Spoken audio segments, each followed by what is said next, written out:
Salam jumpa. Video berikut ini akan memberikan contoh bagaimana melakukan percakapan coaching dengan alur percakapan Tirta dalam bentuk tatap muka.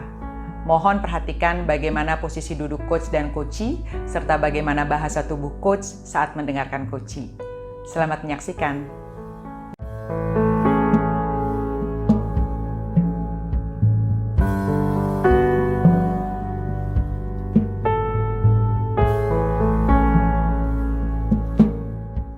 Aira, selamat siang. Siang. Thank you ya sudah datang nih siang ini. Kita mau ngobrol nggak lama lah, sebentar aja, 10-15 menit. Apa nih yang mau kamu omongin siang ini? Ya, apa ya, sebenarnya kondisi sekarang sih, kondisi yang semuanya jadi serba tidak menentu ya, karena pandemi, terus guru-guru yang akhirnya beban kerjanya sepertinya terlihat berkurang, pada justru berlipat-lipat ganda gitu, karena nggak ada jam kerja yang strict gitu ya, gitu. Karena untuk nemenin anak-anaknya, untuk nemenin menjaga kesejahteraan batin dan fisik anak-anaknya juga, seperti itu gitu sih. Oke, jadi mau ngomongin guru-gurunya Ira yang sekarang ternyata beban kerjanya nambah gitu ya? Iya, sekarang masalah itu lagi seperti itu sih sekarang. Gitu. Oke.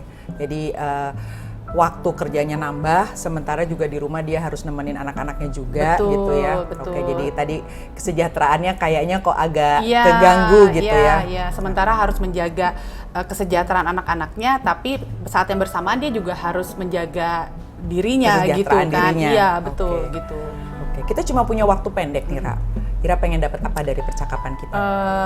Karena saya pengen sekali menolong gitu ya, membantu mereka untuk melewati proses perjalanan mereka gitu. Jadi mungkin hal-hal yang bisa saya lakukan kali ya untuk guru-guru di sekolah. Gitu. Apa yang bisa dilakukan ya, supaya tadi itu kali ya, supaya jadi agak sejahtera gitu mungkin? Iya. Maksudnya supaya tenang, supaya bisa fokus, supaya ya sejahtera ya secara mental gitu. Mereka juga bisa kuat gitu. Karena kan mereka tugasnya berat ya untuk nemenin anak belajar gitu. Jadi jangan sampai mereka fokus ke anak-anaknya, tapi mereka menelantarkan diri mereka sendiri gitu. Oke. Nah, kalau dari pengamatan Ira nih, dari guru-guru ini, kalau nih ngomong sejahtera gitu ya, guru yang sejahtera buat Ira tuh kayak apa sih sebetulnya? Yang sebenarnya dia fokus, dia tahu tujuan dia sebagai guru tuh apa gitu ya, fokus di situ dan bisa membagi waktunya secara berimbang gitu ya, antara kepentingan pribadinya gitu dengan tuntutan profesionalismenya dia gitu sih. Oke, jadi fokus dan bisa bagi waktu secara berimbang, itu yang idealnya kayak gitu. Iya.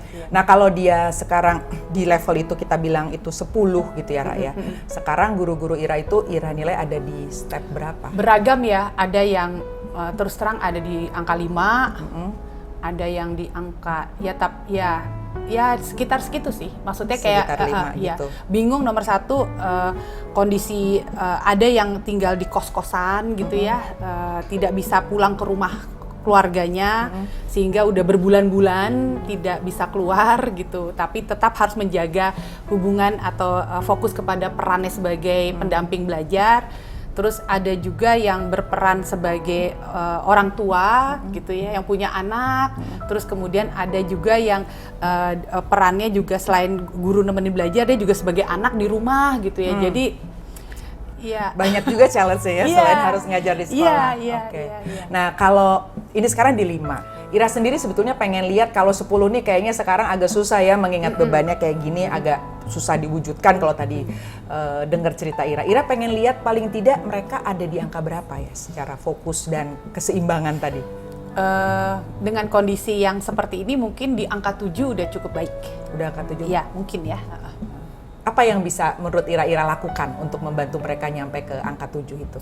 Sebenarnya itu yang saya lagi pikirkan sih, apa yang bisa saya lakukan gitu untuk supaya ngebantu mereka, teman-teman guru di sekolah ini gitu.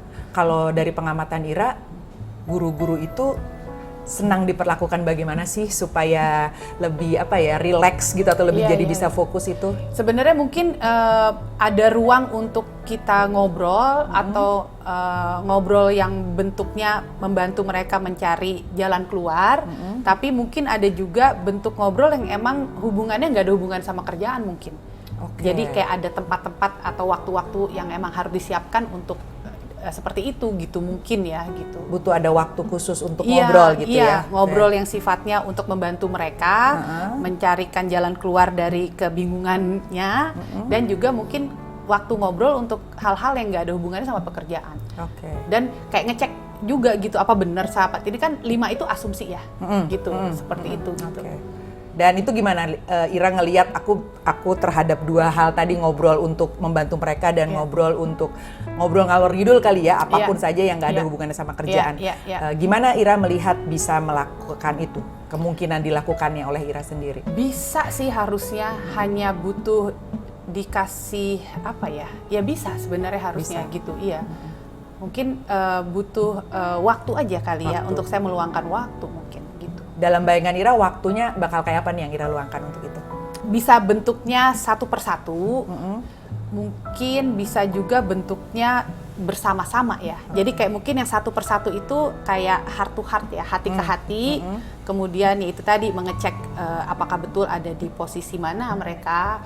Terus kemudian bertanya seperti Mbak Dita sampaikan, mau seperti apa. Terus yang berikutnya adalah ruang untuk ngobrol-ngobrol ya yang tidak ada hubungannya dengan pekerjaan gitu. Tapi itu bersama-sama, mungkin itu ya gitu. Yang mana yang paling mungkin dilakukan dalam waktu dekat, dalam minggu ini gitu misalnya? Karena ini kan jumlah gurunya banyak ya, jadi mungkin yang lebih kebayang nomor 1 untuk merilekskan suhu, ya kan, mungkin yang bersama-sama dulu. Yang bersama-sama. Iya, bersama-sama dulu, terus kemudian bikin action plan bersama-sama mungkin. Gitu. Kapan tuh kira-kira bisa dilakukannya? Ya dalam minggu inilah harus secepatnya ya. Dalam minggu ini ya. Baiklah, kita udah di ujung sesi nih di sesi singkat ini. Apa yang Ira dapatkan dari sesi ini? Yang saya dapatkan di awal kan saya bingung ya, saya harus bagaimana. Untuk di akhir ini mungkin saya udah tahu lah saya harus setidak-tidaknya memberikan kontribusi apa gitu. Kepada teman-teman guru saya itu gitu, yaitu ngumpulin terus kita coba bikin action plan bersama-sama untuk saling membantu satu dengan lainnya gitu. Kalau gitu kita ketemu lagi minggu depan ya. Saya pengen dengar ceritanya abis ngumpul-ngumpul dengan mereka seperti apa. Makasih banyak ya Ra ya. Sampai ketemu minggu depan. Makasih.